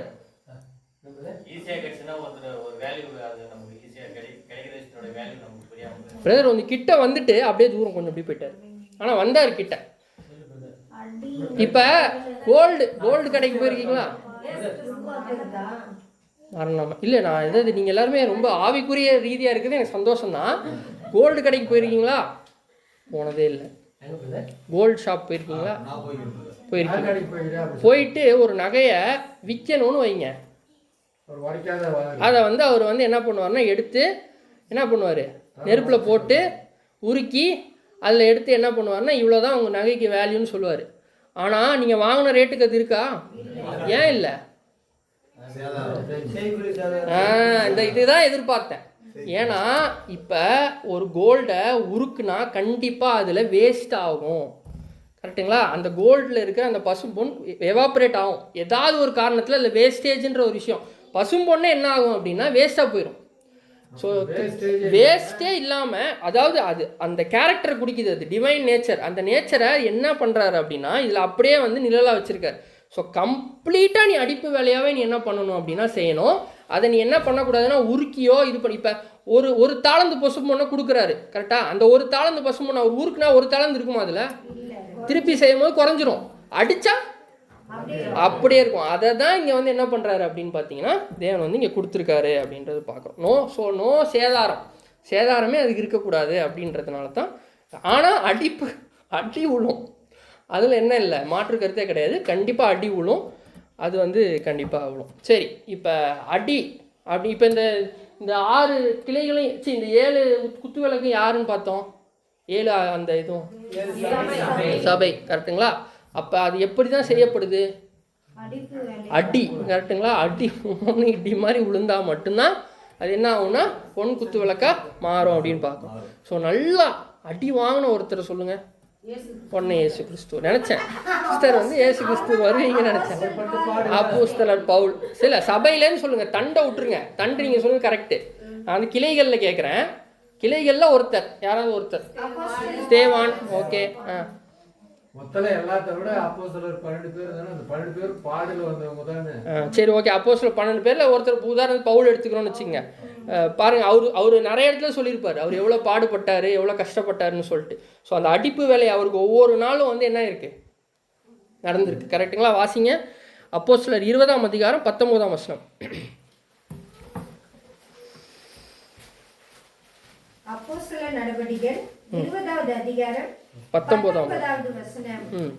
வெகு மனத்தாழ்மையோடும் மிகுந்த கண்ணீரோடும் யூதருடைய தீமையான யோசனைகளால் எனக்கு நேரிட்ட சோதனைகளோடும் நான் கர்த்தரை சேவித்தேன். சோ இந்த அடி அப்படின்றது எதை குறிக்கும்? உபத்திரவமா சோதனையா? சோதனை, கரெக்டுங்களா? ஸோ சோதனை தான் வந்து என்ன அடையாளமாக இருக்குது அப்படின்னா அந்த அடிப்பு வேலைக்கு அடையாளம். ஸோ அந்த ஒரு தாளந்து கோல்டை நம்மகிட்ட கொடுத்துட்டு அந்த ஒரு தாளந்து கோல்டு அவர் என்ன பண்ணுறாரு அப்படின்னா அடிச்சே அந்த ஷேப்பு கொண்டு வரார். அப்போ நம்ம வாழ்க்கையில் இப்போ பவுலுக்கு வந்து எவ்வளோ அடி விழுந்திருக்கு, அந்த அடி எவ்வளோ விழுந்தாலும் அவர் எப்படி தான் இருந்தார் அப்படின்னு பார்த்தீங்கன்னா சந்தோஷமாக இருந்தேன்னா என்ன பண்ணுறாரு, நிறைய இடத்துல சொல்கிறார். கரெக்டுங்களா? அப்போ பவுலுக்கு வந்தால் சந்தோஷம், நமக்கு வந்தால் வேதனை. பார்த்தியா, டக்குன்னு வந்துருச்சு. அவருக்கு வந்தால் சந்தோஷம், நமக்கு வந்தால் வேதனை. நமக்கு அதாவது ஃபோக்கஸ் பண்ணுங்கள் சப்ஜெக்டில். இப்போ அவரை பார்க்கும்போது நம்ம அவ்வளோ பாடுபட்டிருக்காரேன்னு சொல்கிறோம். ஆனால் நமக்கு ஒரு பாடுகள், நம்ம சபையாக அழைக்கப்பட்டிருக்கோம்னு சொல்லிட்டு நமக்கு ஒரு பாடுகளோ நம்ம அடிப்பு வேலை நடந்துகிட்டு இருக்கும்போது நம்ம என்ன சொல்கிறோம், என்னால் தாங்கவே முடியல பிரதர். யாருக்குமே இந்த கஷ்டம் என்ன ஆகக்கூடாது, வரவே கூடாது. எனக்கு மட்டும் இந்த சோதனையை வந்து தேவன் ஏன் தந்தார்னு எனக்கு தெரில அப்படின்றலாம் என்ன பண்ணுவோம். அப்போ உங்களுக்கு என்ன நான் வரணும், விளக்கு ரெடி ஆகிட்டுருக்கு, கரெக்டுங்களா? அடி உளுந்துக்கிட்டு இருக்கு அப்படின்னா அந்த ஷேப்புக்கு நீங்கள் மாறணும். அந்த விளக்கு மாதிரி அந்த ஷேப்பில் வணைஞ்சால் மட்டும்தான் நீங்கள் என்ன பண்ண முடியும்னா ஒளி வீச முடியும், கரெக்டுங்களா? அந்த ஒளி வீசுகிற மாதிரியான ஒரு சுச்சுவேஷனுக்கு வரணும்னா அடி உளுந்தே ஆகணும். அதில் பாருங்கள் எவ்வளோ தெளிவாக கொடுத்துருக்க. நீ அடிப்பு வேலையை தான் செய்யணும்னா இதை பிற்காலத்தில் 7ஆம் கால சபையில் திருப்பத்தூரில் சகோதர சகோதரிகள் உட்காந்து இதை பற்றி என்ன பண்ணுவாங்க, படித்து அவங்க என்ன பண்ணுவாங்க, அவங்க வாழ்க்கையில் அவங்களுக்கு வர சோதனைகளை மேற்கொள்ளுவாங்கன்ற ஒரு நம்பிக்கையில் தான் அந்த பாடத்தை என்ன பண்ணியிருக்காரு, நமக்கு கொடுத்துருக்காரு அப்படின்னு பார்க்குறோம். அதனால தான் வந்து நம்ம அப்போஸ்தலன் பவுல் கூட நிறைய இடத்துல சொல்கிறாரு. நீங்கள் வீட்டில் போய் கூட வாசிச்சிங்க. 2 கொரிந்தியர் 11 ஃபுல்லாக பார்த்தீங்கன்னா 26 டைம் சொல்லியிருப்பார் அவருக்கு என்னென்னலாம் அவருக்கு வந்து கஷ்டம் வந்திருக்கு அப்படின்ற சொல்லியிருப்பார். ஸ்தேவான் இப்போ சொன்னீங்க, ஸ்தேவான்லாம் எடுத்திங்கன்னா கல்லடிப்பட்டு என்ன பண்ணார், மறித்தாருன்னு பார்க்கும். கல்லடினா இப்போ நம்ம இங்கே பார்க்குற மாதிரி இவ்வளோ கல்லாம் அடிக்க மாட்டாங்க. இவ்வளோ பெரிய கல், ஒவ்வொரு கல்லும் பெருசு பெருசாக இருக்கும் அடி. யூதர்களுடைய கல்லறிதல் அப்படி தான் இருக்கும். ஸோ அந்த அளவுக்கான என்ன ஒரு குணலட்சணத்தை என்ன பண்ணியிருக்காங்கன்னா காட்டியிருப்பாங்க. ஸோ அவங்க எல்லாருமே இப்போ என்ன ஆகிட்டாங்க, கரெக்டுங்களா? அப்போ அவங்க எல்லாருமே அந்த குத்து விளக்கா மாறி இருக்காங்க. இப்போ யாருக்கு வெயிட் பண்ணிட்டு இருக்காங்கன்னா 7ஆம் கால சபையின் நிறைவேறுதலுக்கு, என்ன மொத்த சபையின் நிறைவேறுதலுக்கு வெயிட் பண்ணிட்டு இருக்காங்க. அதில் ஃபைனலாக நம்ம தான் என்ன பண்ணிட்டு இருக்கோம், இந்த பூமியில் இன்னும் அடிப்பு வேலையில் இருக்கோம். அப்போ அடிப்பு வேலையில் இருக்கிற நமக்கு அடி வரும்பொழுது வேணான்னு சொல்லலாமா? வாசிங்க யாக்கோபு 1ஆம் அதிகாரம் 2 மற்றும் 3. யாக்கோபு 1ஆம் அதிகாரம் 2 மற்றும் 3 வசனங்கள். என் சகோதரரே, நீங்கள் பலவிதமான சோதனைகளில் அகப்படும் போது உங்கள் விசுவாசத்தின் பரீட்சையானது பொறுமையை உண்டாக்கும் என்று அறிந்து அதை மிகுந்த சந்தோஷமாக எண்ணுங்கள். ஸோ மிகுந்த சந்தோஷமாக எண்ணுங்கள். இப்போ கேட்கும் போது கேட்டுக்கிறோம், ஆனால் இந்த சுச்சுவேஷன்ஸ் வரும்போது என்ன பண்ணிடுறோம் அப்படின்னா விட்டுறோம், கரெக்டுங்களா? ஸோ அது விட்டோம் அப்படின்னா நம்ம சபை கிடையாது, லிட்டரலாக சொல்கிறோம். அதுதான் வசனம் சொல்லுது. நம்ம விட்டுட்டோம் அப்படின்னா எனக்கும் சரி உங்களுக்கும் சரி சோதனைகளை ஜெயிக்கிற மனுஷன் மட்டும்தான் என்ன ஆவான், பாக்கியவான். ஸோ சோதனையை வந்துட்டே இருக்குது, சோதனையில் அப்படியே நான் அகப்பட்டே இருக்கேன். அந்த சோதனை எதுக்கு வருது, நான் ஏதாவது ஒரு விஷயம் பண்ணிட்டேனா, தேவனுக்கு விரோதமாக ஏதாவது ஒரு விஷயத்தை ஆசைப்பட்டேனா, ஏதோ விரும்பிட்டேனா, என் பாதை சத்தியத்துக்கு விரோதமாக போயிட்டுருக்கா, தேவன் என்ன இங்கே சொல்ல வராரு அப்படின்ற சிந்தனையோடு ஓகே இதை தேவன் அலோவ் பண்ணல, ரொம்ப நாளாக ஒரு விஷயத்துக்காக நான் போராடி போகிறேன், கடைசி ஸ்டெப் போகிறோமோ தேவன் அதை பிளாக் பண்ணி முடிச்சிட்டார். உடனே என்ன சொல்லிடுவோம் நம்ம, என்ன எனக்கு மட்டும் இந்த சோதனை அப்படின்னு சொல்லி இருக்கிற எல்லாத்தையும் விட்டு அப்படியே உட்காந்துரும். தேவன் என்ன சொல்கிறாருப்பா, இதை கொடுத்தேன்னா நீ என்ன பண்ணுவ, நீ வந்து அழைப்பே விட்டுட்டு வேற எங்கேயோ போயிடுவ. உனக்கு அதுக்காக நான் உன்னை அழைக்கலை, உன்னை அடிப்பு வேலைக்கு உன்னை நான் ரெடி பண்ணிகிட்டு இருக்கேன் போது உனக்கு அது தேவையில்லைன்னா கண்டிப்பாக அதை ஸ்டாப் பண்ணிப்பேன். இந்த ஷேப்பில் தான் நான் போவேன்னு பொண்ணு போயிட்டுருக்கு, இவ்வளோ பெருசு எனக்கு வேணாம், இவ்வளோ தான் இருக்கணும் அப்படின்னா அடித்து உள்ளே தள்ளி உள்ளே சொருவி சைடில் எல்லாத்தையும் முறுக்கி தான் என்ன பண்ணுவார், நிறுத்துவார். அங்கே கொளுத்தி நம்ம ஈஸியாலாம் பண்ண ஒரே அடி இப்படி திரும்பினா ஒரு அடி விழும், இப்படி திரும்பினா அடி, எல்லா பக்கமும் அடி விழுதுன்னு சொல்கிறோம்ல, இதுதான் அடி தான். இந்த மாதிரி தான் அடி விழும் சபைக்கு. உளுந்து தான் என்ன ஆகும் அப்படின்னா அந்த ஷேப்புக்கு வருவோம். நான் பேசுகிறது ஆவிக்குரிய ரீதியாக, துணிகரமான இல்லை ஏதோ ஒரு பாவத்தில் போய் விழுந்துட்டு தேவன் என்ன அடிக்கிறான்னு என்ன பண்ண முடியாது, சொல்ல முடியாது. அது சபைன்ற ஒரு பாயிண்ட்டுக்கே இல்லாமல் போயிடுது, கரெக்டுங்களா? ஆவிக்குரிய ரீதியாக நமக்கு வரும் சோதனை, இப்போ சத்தியத்துக்காக நிற்கும் போது அதுக்கு எதிராக ஒரு ஆசையோ ஒரு இச்சையோ இல்லை அதில் இருக்கிற என்னோட ஒரு உரிமையோ அதில் நான் எடுத்துக்கலான்னு போகும்போது தேவன் இல்லை இது உனக்கு வேணாம் அப்படின்னு ஸ்டாப் பண்ணார்னா எனக்கு உரிமையானது கூட என்ன எடுத்துக்க முடியலையே தேவனே, எனக்கு ஏன் தரமாட்டிட்டீங்கன்னா, தந்தேன்னா நீ குத்து விளக்க ஆக முடியாது, அதனால் உனக்கு தரல அப்படின்னு சொல்லி என்ன பண்ணுவார் அப்படின்னா சொல்லுவார். பவுலே எடுத்துக்கோங்க, அவர் ரொம்ப நாளாக ஒரு விஷயத்தை கேட்டே இருந்தார், எனக்கு எடுத்து விட்ருங்க அப்படின்னு. என்னது, கரெக்டுங்களா?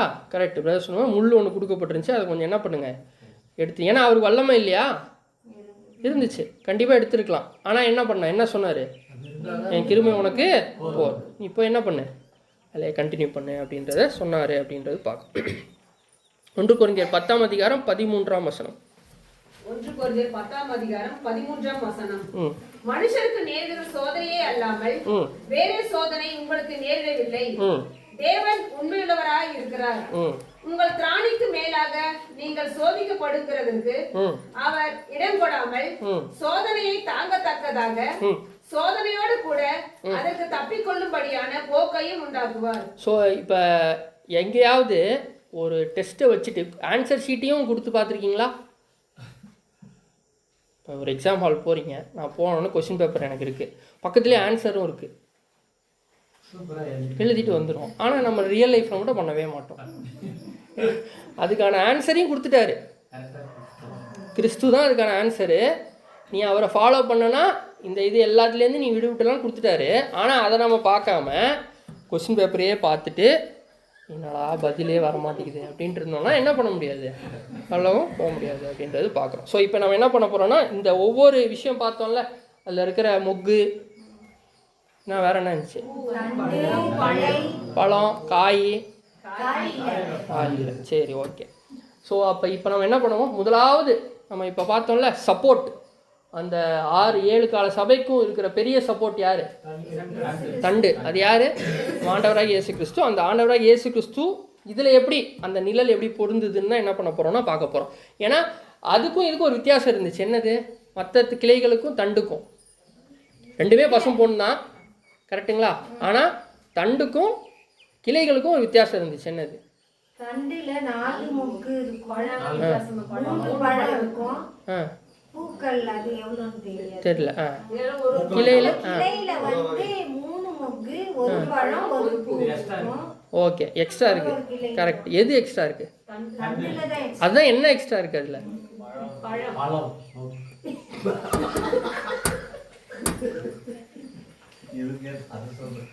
சரி ஓகே, நீங்கள் ஃபோக்கஸ் பண்ணுங்கள் சப்ஜெக்டில், சரிங்களா? இப்போ ஃபஸ்ட்டு என்ன பண்ணலாம், சப்போர்ட்டை பார்த்துருவோம். சப்போர்ட்னா தண்டு, கரெக்டுங்களா?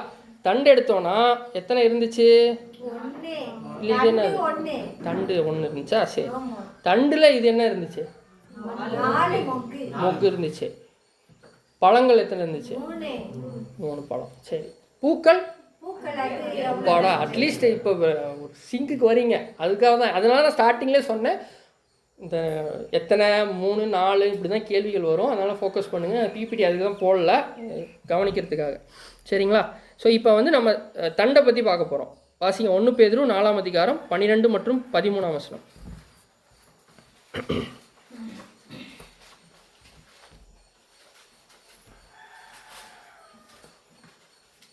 1 பேதுரு 4ஆம் அதிகாரம் 12 மற்றும் 13ஆம் வசனங்கள்.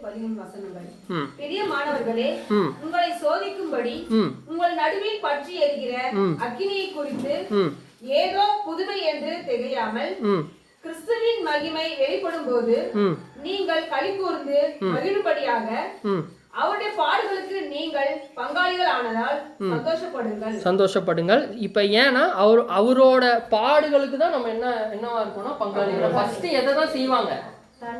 தண்டை செய்யாம கிளையை செய்ய முடியாது. ஏன்னா ஒரே அடிப்பு வேலைப்பாடு, கரெக்டா? இப்போ ஒட்ட வைக்கிறதுனா கூட கிளையை தனியா செஞ்சுட்டு ஒட்ட வச்சுக்கலாம். ஆனா ஒரே அடிப்பு வேலைப்பாடுனா ஃபர்ஸ்ட் எதுதான் செய்யப்படும்? தண்டு தான். தண்டு அடிக்கப்பட்டுச்சா? எப்ப அடிக்கப்பட்டுச்சு?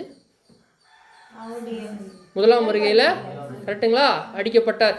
அவருடைய மொத்த ஜீவனையுமே என்ன பண்ணாரு? கொடுத்தாரு. அவர் மாதிரி மற்ற கிளைகளால் இருக்கவே முடியாது. ஏன்னா அவர் மட்டும் தான் பரிபூர்ண மனுஷன்.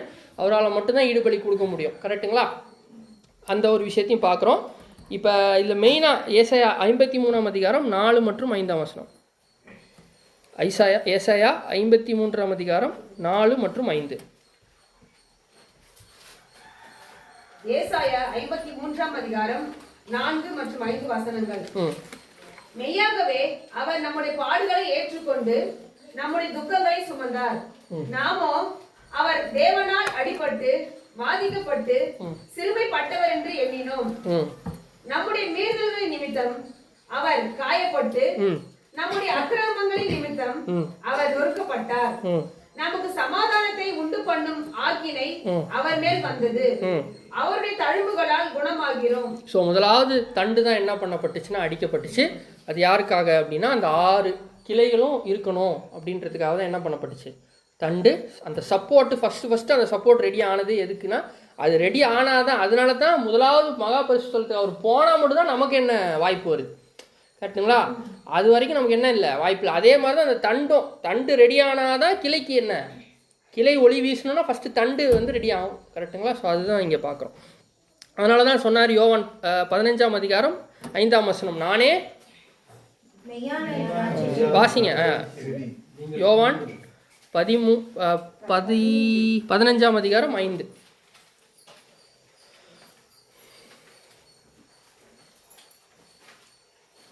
யோவான் 15ஆம் அதிகாரம் 5ஆம் வசனம், நானே திராட்சை செடி, நீங்கள் கொடிகள். ஒருவன் என்னிலும் நான் அவனிலும் நிலைத்திருந்தால் அவன் மிகுந்த கனிகளை கொடுப்பான். என்னை அல்லாமல் உங்களால் ஒன்றும் செய்யக்கூடாது. ஸோ அவர் தான் நமக்கு சப்போர்ட். அவர் இல்லாமல் நம்மளால் என்ன பண்ண முடியாது, ஒன்றுமே செய்ய முடியாது. அதனால தான் இந்த ஓமைக்கு அப்படியே மேட்ச் ஆகுது பாருங்க. நானே மெய்யான திராட்சை செடி, நீங்கள் கொடிகள். என்கிட்ட நீங்கள் நிலச்சிருந்தா மட்டும்தான் உங்களால் என்ன பண்ண முடியும், கனி கொடுக்க முடியும் அப்படின்றதையும் இங்கே பார்க்கணும். ஸோ இப்போ அல்டிமேட்டாக எண்ட் ஆஃப் த டே அந்த லேம்ப் ஸ்டாண்ட் இருக்குல்ல, அது குத்து விளக்கு. அந்த குத்து விளக்கு என்ன கொடுக்கும், வெளிச்சம் கொடுக்கும். கரெக்டுங்களா? யாருக்கு வெளிச்சம் கொடுக்கும்?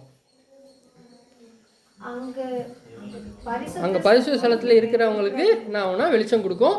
அப்போ அந்த ஒவ்வொரு வெளிச்சமும் யாருக்கு முன்னாடி பிரகாசம், அந்த வசனத்திலே இருந்துச்சு. நம்ம யாத்திராகமத்தில் பார்க்கும்போது அந்த ஒளி வந்து முன்னாடி பிரகாசிக்கணும், எதிரில் இருக்கிறவங்களுக்கு பிரகாசம் தரணும்னு இருக்கும்.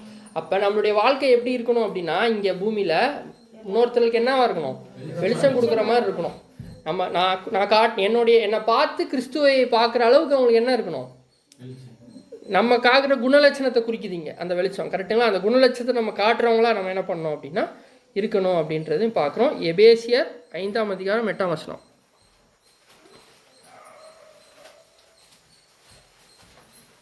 எபேசியர் 5ஆம் அதிகாரம் 8ஆம் வசனம், முற்காலத்தில் நீங்கள் அந்தகாரமாய் இருந்தீர்கள், இப்பொழுதோ கர்த்தருக்குள் வெளிச்சமாய் இருக்கிறீர்கள்.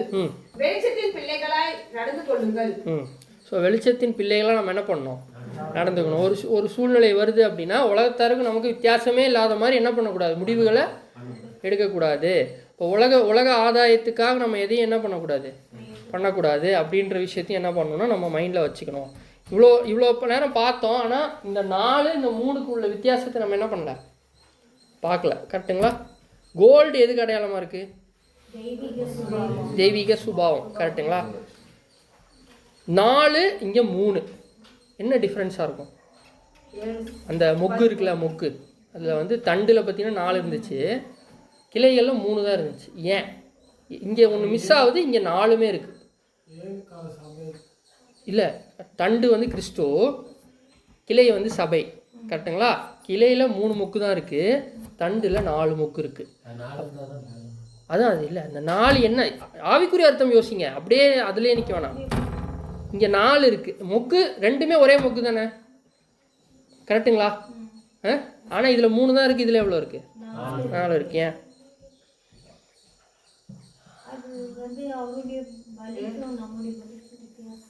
இல்லை, அதாவது இது மகிமை அடைஞ்ச நிலைமை. கரெக்டுங்களா? இது அதனால் பூமிக்கு இப்போ சுவிசேஷ யுகத்தில் நடந்துகிட்டு இருக்க விஷயம்.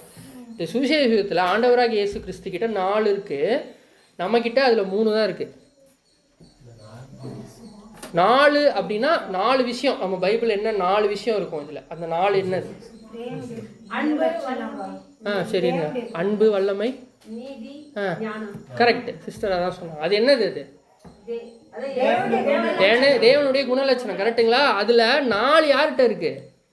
இயேசு கிறிஸ்து. அந்த வல்லமைன்ற ஒரு விஷயம் யார்கிட்ட இல்லை.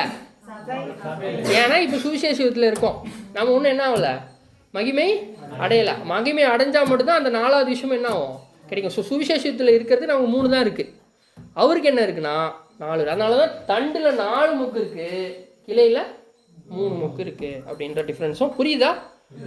புரிஞ்சிச்சுல? ஓகே. ஸோ அதனால தான் அந்த டிஃப்ரென்ஸ்னு பார்க்குறோம். இப்போ அடுத்தது வேறு என்ன 2 பொருள் பார்த்தோம் அதில்? மொக்கு, அது இதில் ஒரே ஒரு விஷயத்த மட்டும் மிஸ் பண்ணிட்டேன். என்னன்னா அந்த வாதுமை கொட்டைன்னு பார்த்தோம்ல, அது எதுக்கு குறிக்குதுன்னா, ஏன்னா அதை பார்த்தா தான் இந்த குணலட்சணம் சொல்லிட்டோம். அதை அந்த ஆல்மண்ட்ஸ் அது எதை குறிக்குமாமா?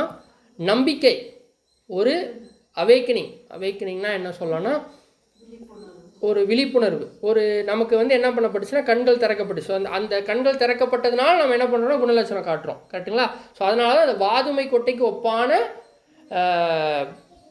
அந்த அந்த ஷேப்பு, அந்த மொக்கோட ஷேப்பு அது. ஆனால் அது வாதுமை கொட்டை கிடையாது, கோல்டில் செய்யப்படுது. கரெக்டுங்களா? ஆனால் அதோட ஷேப் எப்படி இருக்குன்னா வாதுமை கொட்டைக்கு ஒப்பான ஷேப்பு. பூவும் வாதுமை, அந்த வாதுமை மரத்தோட பூ ஷேப்பு. அப்புறம் வேறு என்ன இருக்குது? காய் இருக்கா? பழமுமே என்னென்னா வாதுமை கொட்டைக்கு ஒப்பான பழமாக இருக்குது. ஸோ இது எதை குறிக்குது அப்படின்னா நம்பிக்கை மற்றும் அவேக்கனிங் வந்து விழிப்புணர்வு அப்படின்றதையும் பார்க்குறோம். சரிங்களா?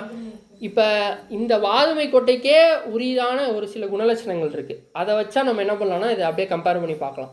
இப்போ உதாரணத்துக்கு வாதுமை கொட்டை அந்த மரம் எப்படி இருக்குன்னா பிக்சர் இல்லை, ஒரு மாதிரி பிங்கிஷ் கலரில் இருக்கும். சரிங்களா? அந்த பிங்கிஷ் கலரில் இருக்கிற ஒரு இது வந்து சூரியன் வந்துருச்சுன்னா என்ன பண்ணுமாமா? காஞ்சு போயிடுமா. சரிங்களா? பயங்கர குளிர் வந்துச்சுன்னா கருகி போயிடுமா, ஒரு மாதிரி கருப்பாயிருமா. ஆனால் அதுக்கு கொஞ்சோண்டு தண்ணி மட்டும் நீங்கள் ஊற்றுனீங்கன்னா, தண்ணி மட்டும் கொடுத்தா போதுமா, பயங்கரமாக பூத்து குலுங்குமா. இதுதான் வந்து பாதாம் மரத்தோட ஒரு தனித்துவம். இதுதான் வந்து அங்கே என்ன பண்ணுறாரு அப்படின்னா ஒரு குணலட்சணமாக அங்கே காட்டுறாரு. ஸோ இது எதுக்கு அடையாளமாக இருக்குன்னா நம்மளுமே ஒரு பெரிய சோதனை வந்துச்சுன்னா என்ன ஆகும்? சோர்ந்து போயிடுறோம். சூரியன் போல் பிரச்சனை வந்துச்சு, ரொம்ப ஹாட்டாக இருக்குது அப்படின்னா உடனே என்ன கருகி போயிடுறோம், இது காஞ்சு போயிடுறோம்.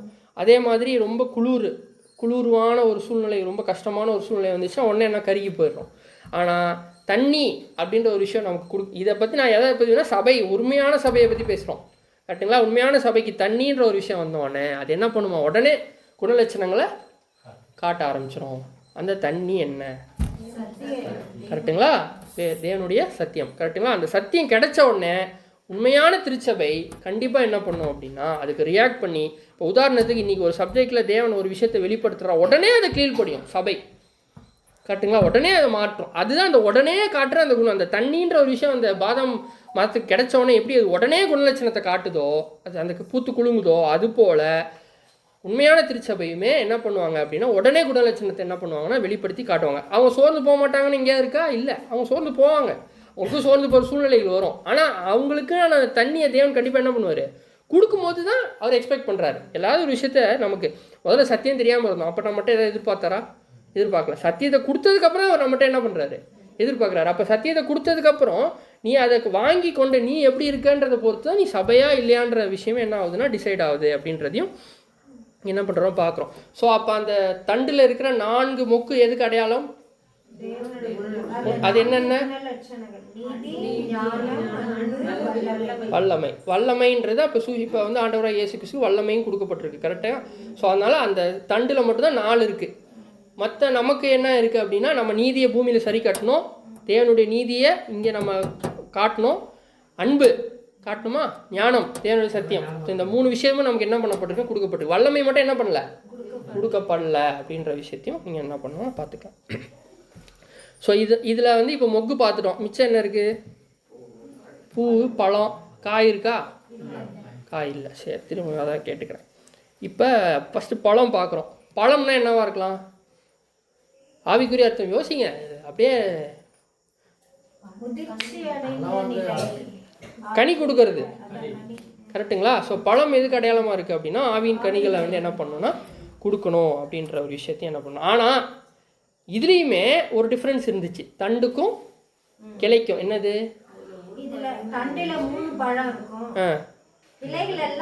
ஒரு பழம் வேணும். ஆண்டவராகிய இயேசு கிறிஸ்து காட்டின மாதிரி நம்மளால் என்ன பண்ண முடியாது, காட்டவே முடியாது.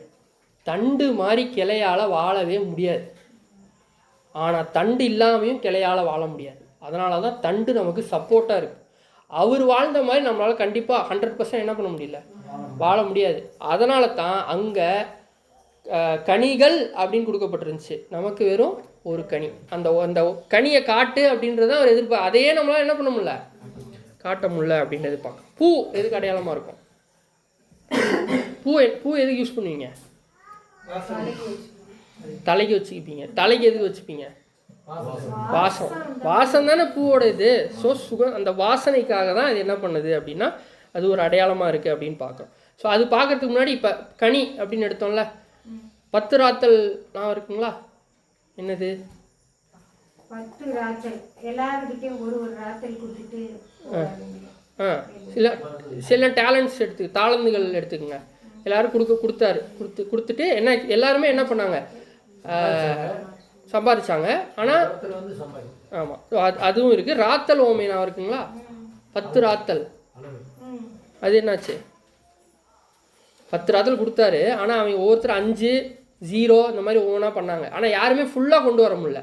அது எதுக்கு இதை சொல்கிறோன்னா, ஃபுல்லாக நம்மளால் என்ன பண்ண முடியாது, கனி கொடுக்க முடியாது அப்படின்ற ஒரு விஷயத்துக்காக சொல்கிறோம். ஆனால் அதுக்கு ஃபுல்லாக கொடுத்தவர் யாருன்னா நம்ம ஆண்டவராகிய இயேசு கிறிஸ்து. அவர்கிட்ட பர்ஃபெக்ஷன் தான் எதிர்பார்த்தார் தேவன். கரெக்டுங்களா? அவர் ஒரு இன்ச்சு விளங்கியிருந்தாருனா கூட ஆண்டவராகிய இயேசு கிறிஸ்துவால் ரேன்சம் கொடுத்துருக்க முடியாது. சரிங்களா? ஸோ அதனால் அவர் அப்படியே பர்ஃபெக்டாக காட்டினார். அதனால தான் நமக்கு அவர் சப்போர்ட்டாக இருக்கார், தண்டாக இருக்கார் அப்படின்னு பார்க்குறோம். அடுத்தது பூ வந்து வாசனை. கரெக்டுங்களா? வாசனை அப்படின்னு எடுத்தோம்னாலே கிறிஸ்து காட்டின மாதிரி வாசனை நம்மளால் என்ன பண்ண முடியாது. அதனால தான் அங்கே பூக்கள், தண்டில் பூக்கள், நம்மகிட்ட பூ. நம்மளும் வாசனை காட்டணும். அந்த சுகந்த வாசனை எப்போனா, தேவனுக்காக நம்ம பலி செலுத்தும் போது, நம்மளுடைய ஜீவியத்தை நம்ம சாக்ரிஃபைஸ் பண்ணும்போது தேவனுக்கு அது சுகந்த வாசனையாக போகும். உலகத்துக்கு என்ன இருக்குன்னா, பைத்தியக்காரன் அப்படின்னு தோணும். உலகத்தில் நீங்கள் பைத்தியக்காரன் பேர் வாங்கினீங்கன்னா பாக்கியவான்கள். சரிங்களா? ஆனால் உலகத்தில் சூப்பரான ஆள் நீ அப்படி பேர் வாங்கினா ஏதோ பிரச்சனை இருக்குது நமக்குன்னு அர்த்தம். அதை முதல்ல சரி பண்ணிவிட்டு பைத்தியம்னு பேர் வாங்குற வழியே பாருங்கள். சரிங்களா? சிரிக்காதீங்க, உண்மையை தான் சொல்கிறேன். ஏன்னா ஏன்னா அவங்களுக்கு அது பைத்தியமாக இப்போ உலகத்தில் இருக்கிறாங்க.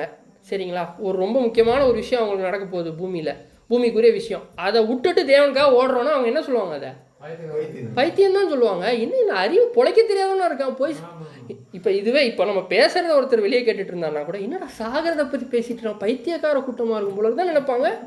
கரெக்டாக இல்லையா? கரெக்டு. அப்போ பைத்தியம் தான், நம்ம பைத்தியமானவங்களே தான் நம்மளை தெரிஞ்சு கொண்டாரு. கரெக்டுங்களா? அப்போ நம்மளை உலகம் அப்படி தான் பார்க்கும். கரெக்டுங்களா? எப்போனா நம்ம உலகத்துக்கு ஒத்த வேஷம் தரிக்காமல் இருந்தால், ஒத்த வேஷம் தரிச்சோன்னா நமக்கும் அவங்களுக்கு வித்தியாசமே என்ன ஆகாது, இருக்காது. சபையுன்ற வாய்ப்பும் நம்ம என்ன பண்ணிடணும்னா எழுது போக வாய்ப்பு வந்துடும் அப்படின்னு பார்க்கணும். ஸோ இப்போ இவ்வளோ விஷயம் பார்த்துட்டோம்.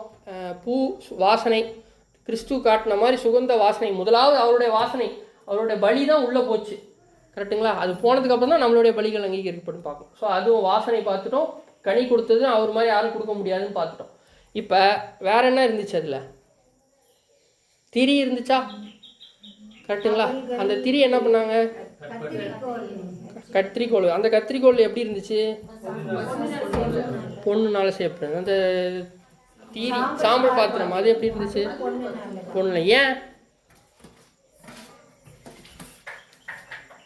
ஏன்னா அந்த திரியையும் சரி, அந்த சாம்பல் அந்த எடுக்கிறதும் சரி, கோல்டுன்றது டிவைன் நேச்சர், டிவைன் ஒரு பரிபூர்ணத்தை குறிக்கும். கரெக்டுங்களா? தேவனுடைய பரிபூர்ண சூழ்நிலைகள்னால நம்மளை வந்து என்ன பண்ணுவார்னா கட் பண்ணுவார். மனுஷனுக்கு நேரிடுற சூழ்நிலை இல்லாமல் அவருக்கேற்ற சூழ்நிலைகளை கொடுத்து நம்மளை கட் பண்ணுவார். அதுதான் அந்த கோல்டன் கத்திரிக்கோள். ஓகேங்களா? எப்படின்னா, உதாரணத்துக்கு இப்போ மனுஷன் ஒரு விஷயம் நமக்கு பண்ணுறாரு அப்படின்னா, நம்மளை வந்து அடிக்கிறாருன்னு வச்சுக்கோங்க. உதாரணத்துக்கு அடிக்கிறாருன்னா அவருக்கு ஏதாவது ஒரு ஆதாயம் இருக்கணும், இல்லை நான் ஏதாவது அவருக்கு பண்ணியிருக்கணும். கரெக்டுங்களா?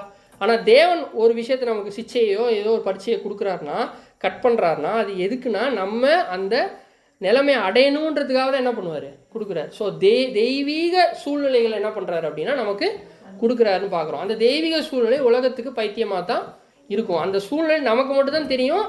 நம்ம எதுக்கு அழைக்கப்பட்டிருக்கோம், எதனால் நம்ம ஸ்ட்ராங்காக நின்றுட்டுருக்கோம், யார் மேலே உறுதியாக நின்றுட்டுருக்கோம், அந்த உறுதியாக நிற்கிறோமா இல்லையான்றதே அதில் தான் டிசைட் ஆகும். எப்போ இந்த திரியை கட் பண்ணி அந்த அந்த அடிப்பு வேலை நடக்கும்போதும் சரி, அந்த அப்பப்போ அந்த திரியை கட் பண்ணுவார்.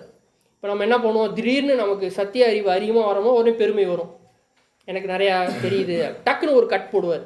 என்ன போடுவார், எந்த வாய்ப்பையும் கொடுக்க மாட்டார்.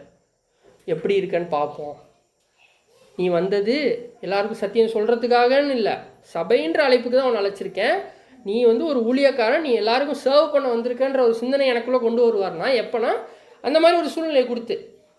கரெக்டுங்களா? அப்போ கட் பண்ணுவார். ஒரு பெருமை வருதா கட் பண்ணுவார், ஒரு கசப்பு மனசில் வருதா டக்குன்னு அதை என்ன பண்ணுவார்னா கட் பண்ணுவார். ஏதோ ஒரு சூழ்நிலையை கொடுப்பார், அந்த சூழ்நிலை இப்போது உடல் உபாதையை கொடுத்து நம்மளை என்ன பண்ணுவார்னா சீர்படுத்துவார்னு பார்க்குறோம்.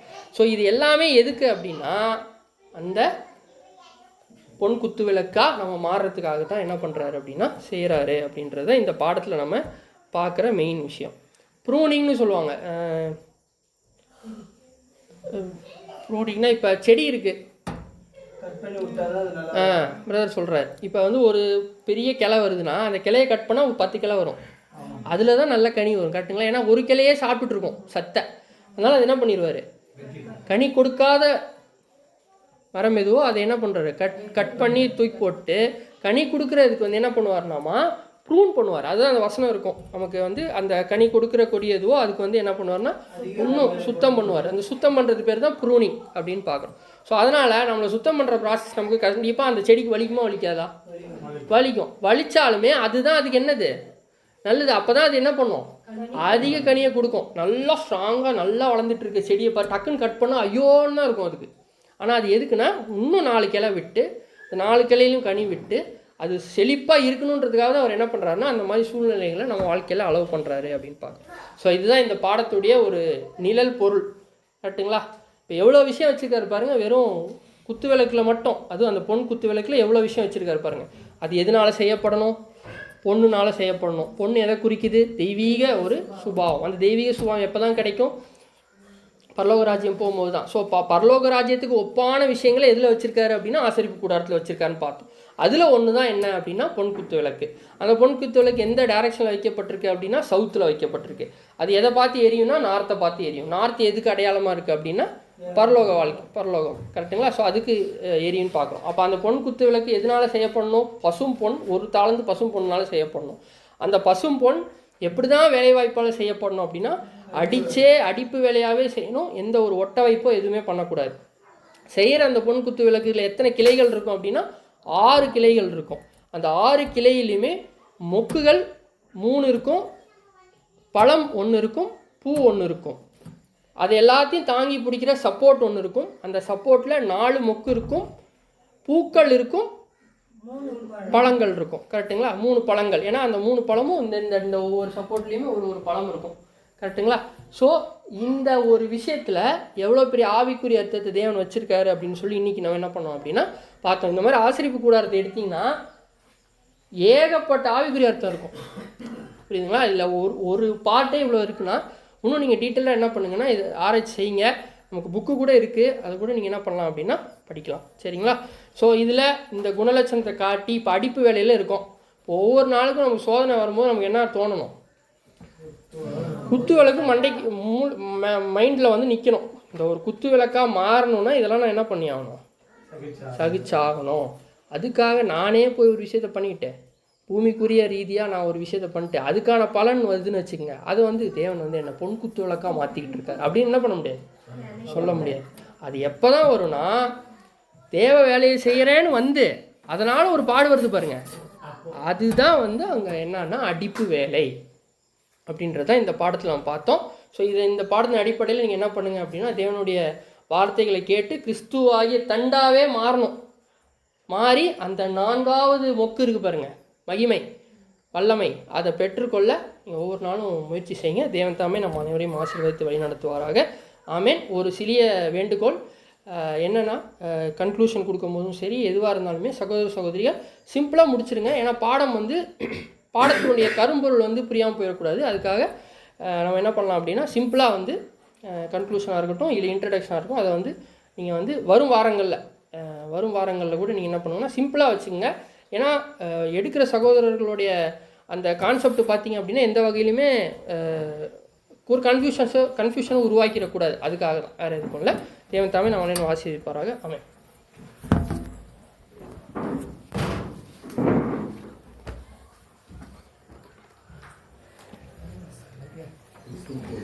பாடம் ஆன்லைன் அனுப்புகிறாங்க, ஆப்பில் பேசுகிறதா வேஸ்ட்டு. மூலமாக